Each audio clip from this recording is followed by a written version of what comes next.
Welcome back. Today we are going to talk about moving your products and your categories to BigCommerce and what are some of the things you will run into, the road bumps that you will find along the way that you should plan for. They're not usually major, but they can be sticklers in certain cases. So first, when moving your products in, know that every product must have a weight. You must have a weight assigned. If you don't, you can bring in with a default weight just to fill in that information because it is required. Second thing on products is dealing with options, variance, and option choices. That's a limitation on many platforms. And so when you bring them in, first thing you need to know is on your option sets or option choices, you're allowed 250 choices on a set. So, for example, if you had sizes, you could only have 250 sizes, or colors. That's usually not a big problem. What's usually the more common problem, and it's still not common, but it does happen, is you are limited to 600 variants on an item. So variants, when you're looking at them, is the combination of all of the choices, all of the options on that product. So say if you have 3 colors, 10 sizes, you have 30 variants, 3 times 10. So you can always take the number of option sets you've got, take how many choices are in each one, and multiply it together to get an idea as to how many variants are created with one product. Usually this isn't a problem, but there are some cases where some store will have it where your first option is pick the first letter to engrave, the second is the second letter to engrave, the third is the third letter to engrave, and very quickly it explodes. So you have to look at alternative options for that.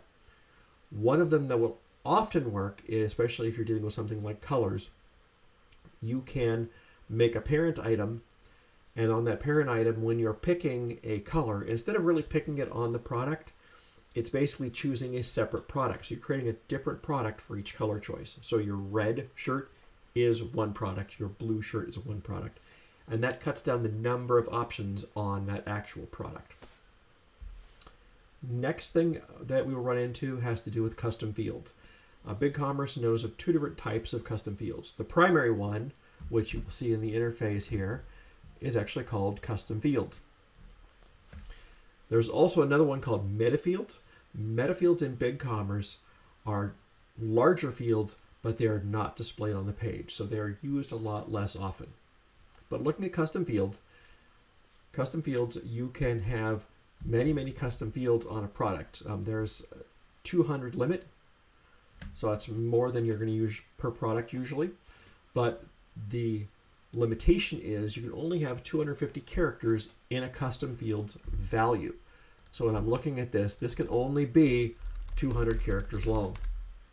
Now, there are some workarounds if you have a lot of data. If you've got big, huge blocks of HTML, I wouldn't recommend putting them in here. There's some other workarounds we can look at.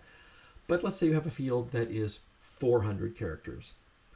Well, you can actually put in multiple fields and then in the template that displays the page, have it combine those together. So the customer will not see that you had to put it into color 1 and color 2 that then got combined together. You can also actually put in multiple entries with the same field name that has another use. But the biggest thing that people run into usually is that length of that field. So just take that into account when you're planning your move and you'll be fine. Now, going into categorization, if we go to product categories, we'll go into product categories. There isn't a lot of requirements on the product categories because the data is pretty simple. But one thing you need to know when you're creating your product first is that every product must have a category. So if you have products that are not assigned to a category, you must assign them one when loading it into BigCommerce.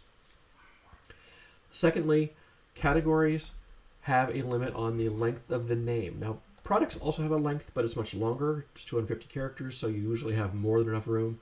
For categories, it's limited to 50 characters, so that's something that at times we run into. Usually just truncate it or make a slight adjustment, because usually category names should not be that long anyways.